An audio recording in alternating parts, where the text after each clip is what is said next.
Hi viewers, எல்லாருக்கும் வணக்கம். நான் தான் உங்கள் கற்கும் படலம் ரத்னகுமார். லாஸ்ட் வீடியோவில் அதாவது பேப்பர் 1 சிலபஸில் நான் எக்ஸ்பிளைன் பண்ணும்போதே அடுத்த வீடியோவில் லாஜிக்கல் ரீசனிங்கை பற்றி கிளாஸ் எடுப்பேன் அப்படின்னு சொல்லியிருந்தேன். ஸோ இந்த கிளாஸில் லாஜிக்கல் ரீசனிங்கை பற்றி தான் பார்க்க போகிறோம். லாஜிக்கல் ரீசனிங்கை பொறுத்த வரைக்கும் பார்த்தீங்கன்னா 3 டாபிக் ரொம்ப முக்கியமானது. ஒன்று வந்து பார்த்தீங்கன்னா சிலாகிசம்ஸ், ரெண்டாவது வந்து பார்த்தீங்கன்னா ஸ்கொயர் ஆஃப் அப்போசிஷன், மூணாவது வந்து பார்த்தீங்கன்னா ஸ்டேட்மெண்ட் ரிலேட்டட் ப்ராப்ளம்ஸ். ஸோ இதில் வந்து பார்த்தீங்கன்னா ஃபஸ்ட்டு நம்ம ஃபோக்கஸ் பண்ண வேண்டியது syllogisms. Syllogisms and then square of opposition ரிலேட்டடான கொஷின்லாம் வந்து பார்த்தீங்கன்னா ரெண்டுமே ஒரே மாதிரி இருக்க மாதிரி தான் தெரியும். அப்போது நீங்கள் அந்த கொஷினை ஐடென்டிஃபை பண்ணணும், எந்த மெத்தடுக்கு எந்த கொஷினை கேட்டிருக்காங்க அப்படின்றத மாதிரி ஐடென்டிஃபை பண்ணிவிட்டு ஆஃப்டர் தட் நீங்கள் சால்வ் பண்ண ட்ரை பண்ணணும். சிலாகிசம்ஸ் கான்செப்ட் பற்றி தான் இன்றைக்கி நம்ம எடுக்க போகிறோம். இப்போ இதுக்கு ரிலேட்டடான கொஷின்ஸ்லாம் எப்படிலாம் வந்திருக்கும் கொஷின் பேப்பரில் அப்படின்றத நான் ஸ்க்ரீனில் உங்களுக்கு இப்போ ஷேர் பண்ணுறேன்.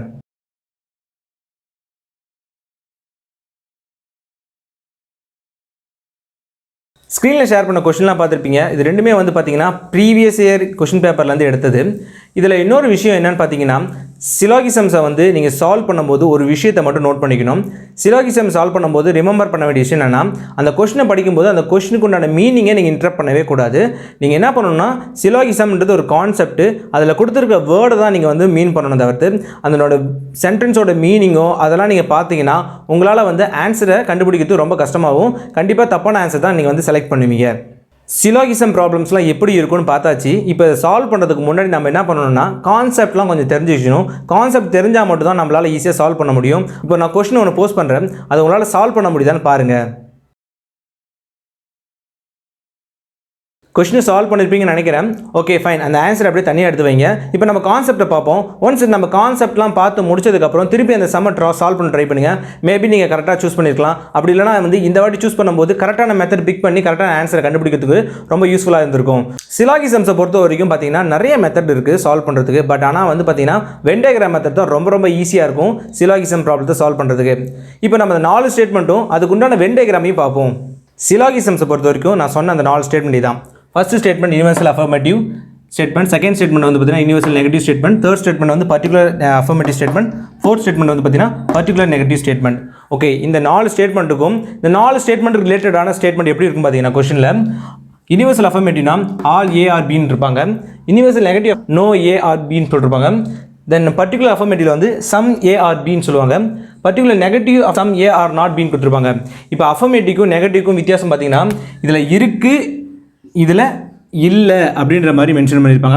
ஸோ இதை பேஸ் பண்ணி வந்து பார்த்தீங்கன்னா இது நெகட்டிவ் ஸ்டேட்மெண்ட், இது வந்து பாசிட்டிவ் ஸ்டேட்மெண்ட் சொல்லிக்கலாம் நம்ம. இப்போ இதுக்கு வென் டயக்ராம் எப்படி வரையுது பார்த்தீங்கன்னா சிலாகிசம்ஸை பொறுத்த வரைக்கும் இங்கே கொடுத்துருக்கிற அந்த ஏ இருக்குல்ல ஏபி, இதை வந்து சப்ஜெக்ட்னு சொல்லுவாங்க, இதை வந்து ப்ரிடிகேட்னு சொல்லுவாங்க. ஓகேவா? ஸோ அதேமாரி இது சப்ஜெக்ட், இது ப்ரிடிகேட்டு, இது சப்ஜெக்ட், இது ப்ரிடிகேட்டு, இது சப்ஜெக்ட், இது ப்ரிடிகேட்டு. ஓகே, இப்போ சப்ஜெக்ட் ப்ரிடிகேட் சொல்கிறது மூலியமாக தான் உங்களுக்கு ஈஸியாக எக்ஸ்பிளைன் பண்ண முடியும்னால இப்போது ஆல் ஏ ஆர் பினா எல்லா ஏவுமே பின்றது தான் அதுக்கு அர்த்தம். அப்போ என்ன பண்ணணும்னா அதுக்கு டயக்ராம் எப்படி வரும்னா எல்லா ஏவுமே ஏல இருக்கிற எல்லா பார்ட்டுமே பியில் இருக்குன்றது தான் அர்த்தம். அப்போது சப்ஜெக்டை வந்து உள்ளே போடணும், ப்ரிடிகேட்டை வந்து பார்த்தீங்கன்னா வெளியே போடணும். அதே சமயம் வந்து யூனிவர்சல் நெகட்டிவ் ஸ்டேட்மெண்ட்டில் வந்து பார்த்தீங்கன்னா நோ ஏ ஆர் பி, எந்த ஏவுமே பி இல்லைன்னு சொல்கிறாங்க. அப்போ என்ன பண்ணணும்னா ரெண்டுமே தனித்தனியாக வரையணும். மூணாவது ஸ்டேட்மெண்ட் வந்து பார்த்தீங்கன்னா சம் ஏ ஆர் பின்னு சொல்லிருப்பாங்க, அதாவது கொஞ்சம் ஏ பியில் இருக்குன்னு சொல்கிறாங்க. அதுக்கு அர்த்தம் என்னன்னு பார்த்தீங்கன்னா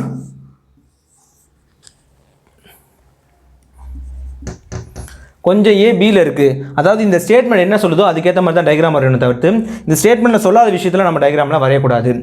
தென் இங்கே வந்து பார்த்தீங்கன்னா இந்த இடத்துல தான் மோஸ்ட்லி நம்ம வந்து நோட் பண்ண வேண்டியது என்னன்னா some A are not B, கொஞ்சம் ஏ பி இல்லைன்னு சொல்கிறாங்க.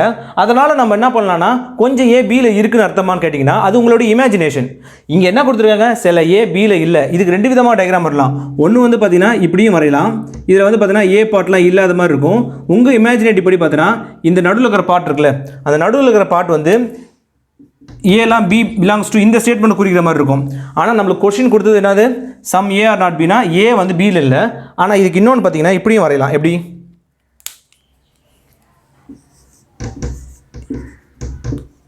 கொஸ்டினை பொறுத்த வரைக்கும் ஏலாம் கொஞ்சம் ஏ பியில் இல்லை, அங்கே கொஞ்சம் ஏ பியில் இருக்குன்னு சொல்கிற மாதிரி சொல்ல. இந்த ஸ்டேட்மெண்ட்டை பொறுத்த வரைக்கும் கொஞ்சம் பார்ட் இல்லை, ஏ வந்து பியில் இல்லைன்றதை மட்டும் தான் கணக்கில் எடுத்துக்கணும்.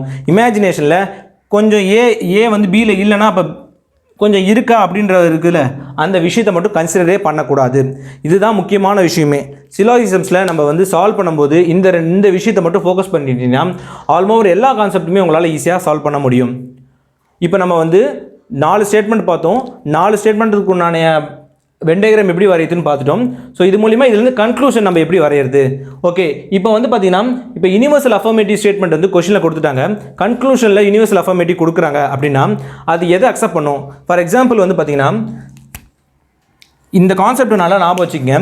இன்சைட் அவுட், அதாவது உள்ளேருந்து வெளியே, வெளியேருந்து உள்ளேருந்து வெளியேனா என்ன அர்த்தம்னா, இப்போ ஃபஸ்ட்டு வேர்ட் சப்ஜெக்ட் இருக்குதுல்ல, இது ஃபஸ்ட்டாகவும் ரெண்டாவது வந்து ப்ரிடிகேட் இருக்கிறது தான் உள்ளேருந்து வெளியே இப்படி இருக்கும். ஆஸ் பர் தி கொஸ்டின் படி பார்த்தீங்கன்னா இது வெளியேருந்து உள்ளனா, அதாவது இதை வந்து உள்ளேயும் ரெண்டாவது வந்து பார்த்தீங்கன்னா இப்படி கொடுத்துருப்பாங்க.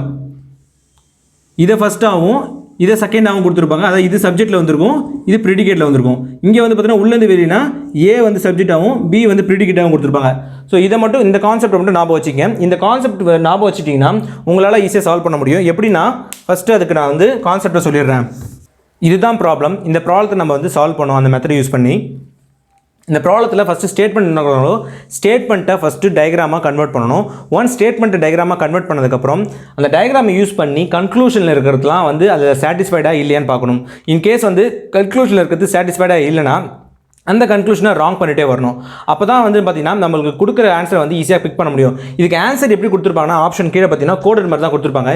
எப்படின்னா like 1 follows, conclusion 1 follows, B வந்து பார்த்தீங்கன்னா 2 follows, C வந்து பார்த்தீங்கன்னா 1 and 2 follows, D வந்து பார்த்தீங்கன்னா 1 and 2 3 follows, அப்புறம் C வந்து பார்த்தீங்கன்னா neither all of them wrong அப்படிலாம் கொடுத்துருப்பாங்க. ஸோ அந்த மாதிரி தான் வந்து உங்களுக்கு வந்து பொதுவாகவே ஆப்ஷன்ஸ் இருக்கும். நீங்கள் வந்து ப்ரீவியஸ் இயர் கொஸ்டின் பேப்பரில் இருந்த ப்ராப்ளத்தையும் பார்க்கும்போது இந்த மாதிரி நோட் பண்ணியிருப்பீங்க. ஸோ இதை இப்போ நம்ம இது சால்வ் பண்ணுறது மூலமா இந்த ஆன்சரை பிக் பண்ண போகிறோம். ஓகே, இப்போ நம்ம என்ன பண்ண போகிறோம்னா ஃபஸ்ட் எடுத்தோடனே ஸ்டேட்மெண்ட்டுக்கு உண்டான ப்ராப்ளத்தை நம்ம வந்து டயக்ராமாக போவோம்.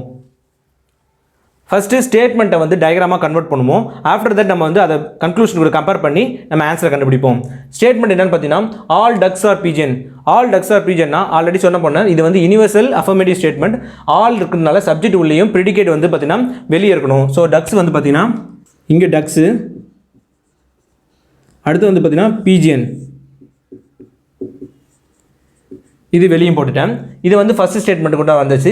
ரெண்டாவது ஸ்டேட்மெண்ட் வந்து பார்த்தீங்கன்னா ஆல் பீஜியன்ஸ் ஆர் க்ரோஸ்னு கொடுத்துருக்காங்க.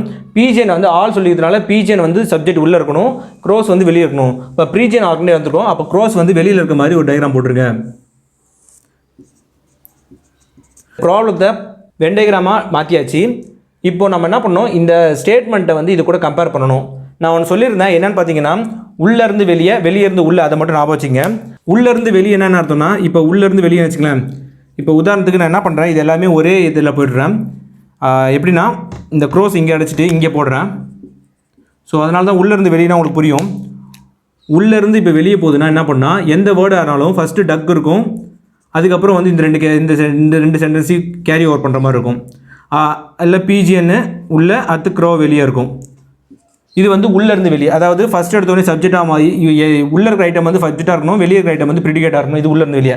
ஸோ வெளியே இருந்து உள்ளேனா என்ன அர்த்தம்னா, இப்போ க்ரோஸ் வந்து சப்ஜெக்டில் இருக்கணும், பிஜிஎன் வந்து உள்ளே இருக்கணும். இந்த டயக்ராம் உள்ளேருந்து வெளியே, வெளியேருந்து உள்ளே பார்த்ததுக்கப்புறம் நம்ம என்ன பண்ணணும்னா உள்ளேருந்து வெளியிலேருந்து உள்ளே வரது மட்டும் ஞாபகம் வச்சுங்க. வெளியிலேருந்து ஒரு ப்ராப்ளம் உள்ளே வருதுன்னா அந்த டைமில் ஆல்னு கொடுத்துருந்தாங்கன்னா அது தப்பு.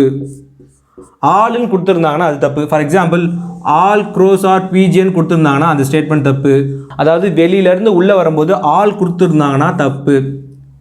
ஓகே, வெளியிலேருந்து உள்ளே வரணும் ஆல் கொடுத்துருந்தாங்க தப்பு. ஆனால் ஒரு கண்டிஷன் வந்து பார்த்தீங்கன்னா சம் கண்டிஷனை பொறுத்த வரைக்கும் ரெண்டுமே கரெக்டு. என்னென்னா வெளியிலேருந்து உள்ளே வந்தாலும் கரெக்டு, உள்ளேருந்து வெளியே போனாலுமே கரெக்டு. இது வந்து எல்லாமே வந்து பாசிட்டிவ் ஸ்டேட்மெண்ட்ன்றதுனால பாசிட்டிவ் ஃபேக்டரை மட்டும் தான் நீங்கள் கன்சிடர் பண்ண தவிர இதில் நெகட்டிவ் ஃபேக்டரை எடுத்துகிட்டு வரவே கூடாது. ஃபார் எக்ஸாம்பிள் இப்போது சம் டக்ஸ் ஆர் பீஜன் சொன்னாங்கன்னா கரெக்டு.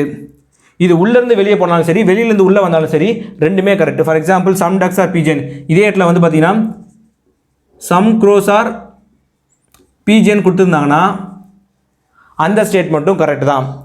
ஸோ இந்த மாதிரி எந்தனா இந்த உள்ளேருந்து வெளியே போகிறது, வெளியிலேருந்து உள்ளே வர கான்செப்ட் மட்டும் ஞாபகம் வச்சுங்க. Okay fine. இப்போ நம்ம என்ன பண்ணுவோம்னா ஒவ்வொரு சம்மாக சால்வ் பண்ணுவோம், ஒவ்வொரு கன்க்ளூஷனாக சால்வ் பண்ணுவோம். ஃபஸ்ட்டு கன்க்ளூஷன் என்ன சொல்கிறாங்கன்னா, சம் க்ரோஸ் ஆர் டக்ஸ். சம்ன்றதுனால உள்ளே இருந்தாலும் சரி வெளியிலேருந்து உள்ளே வந்தாலும் சரி கான்செப்ட் ஓகே தான். இங்கே என்ன சொல்லியிருக்காங்க, க்ரோஸ் ஆர் டக்ஸ்னு சொல்கிறாங்க. க்ரோஸ் எங்கே இருக்குது பாருங்கள், இங்கே இருக்குது க்ரோஸு, டக்ஸ் உள்ளே இருக்குது. ஸோ வெளியிலேருந்து உள்ளே வருது. வெளியிலேருந்து உள்ளே வரும்போது ஆல் இருந்தால் மட்டும்தான் அந்த ஸ்டேட்மெண்ட் தப்பு, சம் இருந்தால் அந்த ஸ்டேட்மெண்ட் கரெக்டுன்னு சொல்லியிருந்தேன். ஸோ அப்போ ஸ்டேட்மெண்ட் 1 கரெக்டு. ரெண்டாவது ஸ்டேட்மெண்ட் அதேமாதிரி பார்த்தீங்கன்னா க்ரோஸ் கொடுத்துருக்காங்க, பீஜன் கொடுத்துருக்காங்க. க்ரோஸ் எங்கே இருக்குது, இங்கே இருக்குது. பீஜன் எங்கே இருக்குது, இங்கே இருக்குது. ஸோ வெளியிலேருந்து உள்ளே வருது. வெளியிலேருந்து உள்ளே வரும்போது சம்மு கொடுத்துருந்தா கரெக்டு தான், கரெக்டு. தென் ஸோ இந்த மெத்தடில் மூணாவது கன்க்ளூஷன் பார்த்தீங்கன்னா சம் பீஜன்ஸ் ஆர் க்ரோன் கொடுத்துருக்காங்க. அதாவது சம் பீஜன்ஸ் ஆர் க்ரோன், பீஜன் எங்கே இருக்குது, இங்கே இருக்குது. ஸோ க்ரோஸ் இங்கே இருக்குது. ஸோ உள்ளேருந்து வெளியே போகுது. ஸோ சம்மு கொடுத்துருந்தாங்கன்னா போத்தில் ரெண்டுமே பாசிட்டிவ் ஸ்டேட்மெண்ட்டாக இருந்தால் அது கரெக்டு தான் சொன்னேன். ஸோ இந்த கன்க்ளூஷனும் கரெக்டு. ஃபோர்த் கன்க்ளூஷன் வருவோம். ஆல் க்ரோஸ் ஆர் பீஜன் சொல்கிறாங்க. க்ரோஸ் எங்கே இருக்குது, வெளியில் இருக்குது க்ரோஸு. பீஜன் வந்து உள்ளே இருக்குது. ஸோ வெளியிலேருந்து உள்ளே வரும்போது ஆல் இருந்ததுன்னா அந்த ஸ்டேட்மெண்ட்டு தப்புன்னு சொல்லியிருந்தேன். ஸோ அதனால் என்ன பண்ணுங்கள், இந்த ஸ்டேட்மெண்ட் தப்புன்னு புரிஞ்சிக்கிச்சு. அதேமாரி ஆல் பீஜியன்ஸ் ஆர் டக்ஸ்ன்னு கொடுத்துருக்காங்க. வெளியிலேருந்து உள்ளே வந்திருக்குது. வெளியிலேருந்து உள்ளே வந்திருக்குது, இங்கே ஆல் கொடுத்துருக்காங்க. ஆட்டோமேட்டிக்காக இதுவும் தப்பு. அதுக்கு என்ன அர்த்தம்னா, இப்போ இந்த டயக்ராமே எடுத்துக்கங்க.